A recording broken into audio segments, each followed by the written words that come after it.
Kind her heart, bright her fame, Ahilyabai was her honored name. Hello everyone, welcome to the new series of Drishti IAS. I am Ritu and today we are going to discuss very important topic which is Ahmednagar city to be renamed as Ahilyanagar. So this topic is very important from GS1 perspective and you can also consider it from prelims point of view. Moving to the points of discussion. First of all, we will discuss the news and then we will discuss the history of naming behind Ahmednagar city and then who was Ahilyabai Holkar, her contribution in different fields and practice question for prelims as well as mains. Moving ahead, what is the news? So, what happened on 31st May? 298th birthday of Ahilyabai was celebrated and on that day the Chief Minister of Maharashtra, Eknath Shinde, announced that Ahmednagar city of Maharashtra would be renamed as Ahilyanagar. So this is the news. Moving ahead, how did the city of Ahmednagar first get its name? Before moving into the discussion that who was Ahilyabai Holkar, first of all we'll know about the history of Ahmednagar. So this city was famous from ancient time also, and in ancient time around 240 BC, according to the official website of district, what we have found that the Ashokan Empire has mentioned the vicinity of this city. So this is the brief history from the ancient perspective. Now we will move towards the medieval India, that this city was existed in medieval India or not. So Hasan Gangu, who was the founder of Bahmani kingdom, has established this city and the city was named as Nizam Shahi. So this is the history of medieval India, but here history didn't stop. So we have to look that how this city got its name as Ahmednagar, because in Bahmani kingdom it was known as Nizam Shahi, but how it gets its name as Ahmednagar, in further slide we will discuss. So the city was named on the king whose name was Malik Ahmed Nizam Shah, and in 1486 he was the prime minister of Bahmani kingdom, but he successfully defeated the king of Bahmani kingdom in 1490. And why he defeated? Because the king was trying to dislodge from his power. So this is the reason he successfully defeated the king and he established the city where he has defeated the army of Bahmani kingdom, and the city was named after him. So the city's name is Ahmednagar. So this is the brief history of Ahmednagar. And moving ahead, so this is our main points of discussion. Who was Ahilyabai Holkar? Ahilyabai Holkar was born on 31st May 1725 in the village named Chondi near Ahmednagar region of Maharashtra. And it is believed that Malhar Rao Holkar, who was commander army of Peshwa Baji Rao, had spotted Ahilyabai when she was just 8 years old in the temple, and by impressed her devotion, he decided that his son would marry to the Ahilyabai, and his son name was Khanderao. Moving ahead, but his son died in the battle of Kumher in 1754, and Ahilyabai was at that time very young widow. And but what happened that she didn't decide to commit sati. She decided to learn the nitties gritties of administration, and after the death of her father-in-law, who was Malhar Rao Holkar, and her son also died, she decided to rule the kingdom by herself, and for that she had commissioned the Peshwa that to take over the whole kingdom and she will administer the whole kingdom by herself.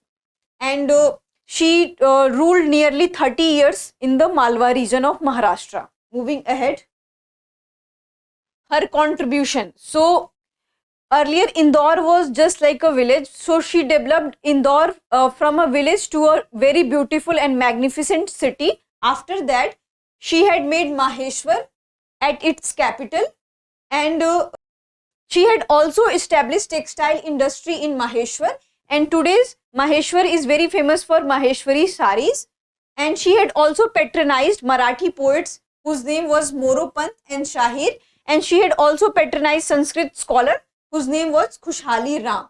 Moving ahead. So she didn't just contributed in the administrative field, she also contributed in the cultural field. And she had also worked for the women rights, especially for the widow women right, because she was herself a widow and she understand the pain and problems what widow had to face at that time. So she allowed and she made sure that every widow should retain her husband's property, and widow was allowed that they can adopt a son. She had also held a public meeting where she can address the grievances of the common people.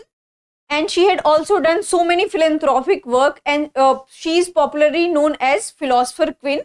And among all his philanthropic work, she had made so many ghats, temples, wells, sarais, where people can rest and people can go to the temple. So many architectural contributions she had also made, and among them, most notable contribution was the repair and renovation of Kashi Vishwanath temple, which is in Varanasi.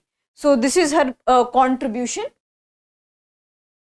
Moving ahead, so this is prelims question for today's lecture, but before going to the prelims question, we should remember that in today's sense, in what manner we have remembered the legacy of Ahilyabai Holkar. So Ahilyabai Holkar is very famous in Deccan region of India, but she is not pan-Indian name like Jhansi Ki Rani. So, but government has took some initiative, the initiative taken by the Maharashtra government as well as Madhya Pradesh government and Indian government also.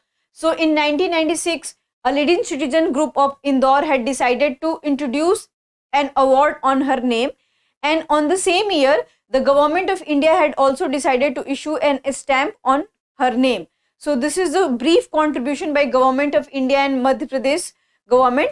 Maharashtra government had decided that Ahmednagar city would be renamed as Ahilyanagar. And what we can see that, you know, our textbook is silence on the contribution of Ahilyabai.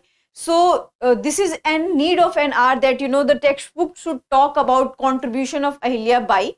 And Jawaharlal Nehru has also quoted that, you know, if we have to find about the good example of good governance and prosperous kingdom, then it was the reign of Ahilyabai. Her reign was very prosperous and best example of good governance, where everyone can enjoy their life, and even widow was allowed to retain her husband's property, and they are also allowed to adopt a son. So these kind of facilities was provided by Ahilyabai. And what you can say, in 18th century, when the whole thing was shifting because English came to our country, and in that era, she has worked a lot for the widow. So this is homework question for you, that you have to find out that when Widow Remarriage Act was passed, because on that time, widow remarriage was a taboo. So you have to find out that when the Widow Remarriage Act was passed, and you have to comment down. So this is the prelims question. Consider the following statement. Your first statement is Ahilyabai made Maheshwar a town, the banks of Narmada river. Here you have to take care of the which river. And then second statement is Ahilyabai renovated Kashi Vishwanath temple. Third is Ahilyabai had patronized Saint Tukaram. So here you have to find out the centuries of both Ahilyabai and Tukaram. If they don't fall in the same century, and if also they fall in the same century, then you have to find out that whether he was patronized by Ahilyabai or not. And here you have to find the instruction of the question. Here they are asking correct. Your options are only one, only two, only three, all three, none. You have to answer this in the comment section. Moving to the mains question. Your mains question is throw light on cultural contribution of Ahilyabai Holkar in history. So this thing is not just important from GS perspective, this thing is also important from history optional. So you have to remember this. So first of all, what you have to do, you have to give a brief introduction of Ahilyabai, and then you have to highlight her cultural contribution like renovation of Kashi Vishwanath temple, patronization of poets, scholars, and construction of temples, ghats. So what are the cultural contribution of Ahilyabai, you have to highlight, and at the end you have to write the conclusion. As I have already discussed that, you know, her legacy is not a pan-India thing. So in conclusion, you have to write in a way forward approach that, you know, Ahilyabai's legacy should be recognized on pan India level, and everyone should know about her contribution and her bravery and her good governance. So that's it for today's lecture, and if you have any queries related to this lecture, you can ask in the comment section. This is the online course by Drishti IAS mains course. If you are interested in this course, you can call on this number, and you can also visit the Drishti website. Thank you for your time.